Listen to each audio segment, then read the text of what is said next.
आदमी पार्टी आगू सरबजीत माणूके ने वड्डा इल्जाम लगाया है। क्या है कि विधानसभा कमेटी की रिपोर्ट मैनू दिखाई नहीं गई, विधानसभा कमेटी की रिपोर्ट ते मेरे साइन नहीं ने।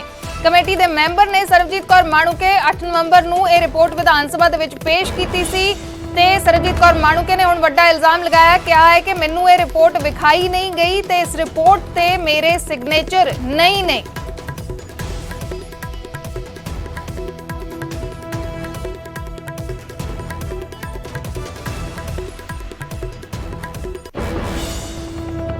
कमेटी दे विच एक गल लिखी गई है कि दिल्ली सरकार दे जिहड़े वकील सी ओह किसानां दे हक विच नहीं पुगते। देखो जी, पहली गल तो मैं कमेटी की मैंबर हाँ, मैनूं अजे तक रिपोर्ट नहीं मिली। इन्हां ने रिपोर्ट जनतक पेश करनी सी, अजे तक मैनूं ये दसो रिपोर्ट कित्थे है। पर मीडिया नूं तां रिपोर्ट वंडी गई है, विधानसभा जिस दिन कीती गई सी उसे दिन ही रिपोर्ट दित्ती गई है। मेरी गल सुनो, इन्हां ने साडे तक रिपोर्टां वो पहुंचाईआं पंजाब दे किसानी पानी दे पੱਧਰ वाली थल्ले जिहड़ी ये रिपोर्ट आ, ये दसो इन्हां ने लास्ट मिनट तक क्यों लिआंदी। ਤੁਸੀਂ ਸਾਈਨ ਕੀਤੇ ਆ ਜਦੋਂ ਕਮੇਟੀ ਨੇ ਰਿਪੋਰਟ ਸਬਮਿਟ ਕੀਤੀ ਹੈ? नहीं, मेरे कोई साइन नहीं। ਤੁਹਾਡੇ ਕੋਈ ਸਾਈਨ ਨਹੀਂ? मेरे साइन।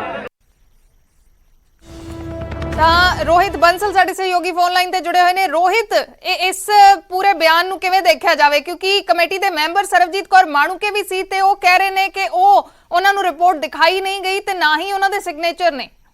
हाँ बिल्कुल अर्श, जेकर गल करी जाए तो 11 तरीक नूं जिहड़ी ये रिपोर्ट सी विधान सभा दे विच टेबल की जानी सी, कहण दा भाव विधान सभा दे विच पेश की जानी सी। और खास गल तुहानूं एक होर दस दिंदे कि अक्सर जदों विधान सभा दे विच कोई भी रिपोर्ट पेश की जाती है तो उसकी एक हार्ड कॉपी जरूर जिहड़ी विधान सभा दे विच अक्सर भेज दी जाती है। पर जदों 11 तरीक नूं ये रिपोर्ट पेश की गई तो इसकी हार्ड कॉपी शायद विधान सभा के टेबल ते किते भी नज़र नहीं आई। केवल एक सीडी के रूप के कहना भाव कि एक सीडी के एक PDF फाइल बना के ये रिपोर्ट विधान सभा के भेजी गई और 190 पेजां की ये रिपोर्ट हैगी, जिस दे विच साफ तौर पर जिक्र किया गया किसानी अंदोलन का और दूजे पासे जिक्र किया गया है दिल्ली सरकार या दिल्ली के जिहड़े वकीलों का, कि जिस दे विच कहा गया कि दिल्ली के वकीलों की जिहड़ी भूमिका सी सही नहीं रही, जिन्हों ने किसानों के हक दे विच नहीं पुगते और जमानतां दा दबाउण दे लई गलबात नहीं की गई। इसे ते सरबजीत कौर माणूके ने कहा कि उन्होंने तो इस रिपोर्ट से साइन ही नहीं किए और ना ही इस रिपोर्ट विधान सभा दे विच पेश की गई और ना ही इस रिपोर्ट के उत्ते चर्चा की गई। हालांकि विधान सभा की कार्रवाई दे विच जो भी पत्रकार मौजूद होंगे, क्योंकि न्यूज़ 18 की टीम भी उत्थे मौजूद सी, तो जो भी रिपोर्ट विधान सभा दे विच पेश की जाती है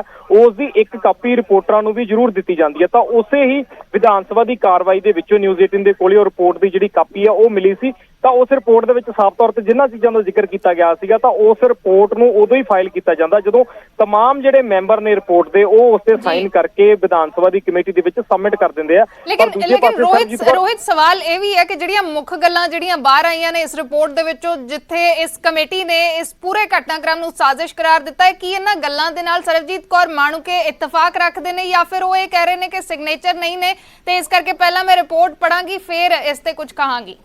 जी बिल्कुल अर्श, जेकर गल करी जाए तो सरबजीत कौर माणूके साफ तौर पर कहती नजर आई कि मैं हाले तक इस रिपोर्ट नूं पढ़िया ही नहीं और ना ही ये रिपोर्ट हाले तक मेरे वालों विधान सभा दे विच पेश हुई है। मैं किसी भी तरह की रिपोर्ट से सिग्नेचर नहीं किए, जिन्ना चिर मैं रिपोर्ट नहीं पढ़ लैंदी उन्नी देर तक मैं इस ते कोई कमेंट नहीं करांगी। पर जिहड़ी दिल्ली सरकार की गल की गई है उस ते उन्हां वल्लों साफ तौर पर किनारा करते नजर आए। हालांकि विधायक कुलतार सिंह संधवा नाल जदों इस विषय ते गल की गई तो उन्होंने कहा कि जिहड़े दिल्ली दे विच वकील है वो लगाउणा मुख्यमंत्री केजरीवाल का काम नहीं, बल्कि LG जिहड़ा दिल्ली दा उस दे वल्लों वकील लगाए जाते हैं। इसे वजह करके ये वकील सी जिहड़े वो किसानां दे शायद विरुद्ध भुगते होणगे, क्योंकि वो वकील LG वल्लों नियुक्त किए गए और LG केंद्र सरकार दे वल्लों किते ना किते नियुक्त किया जाता है।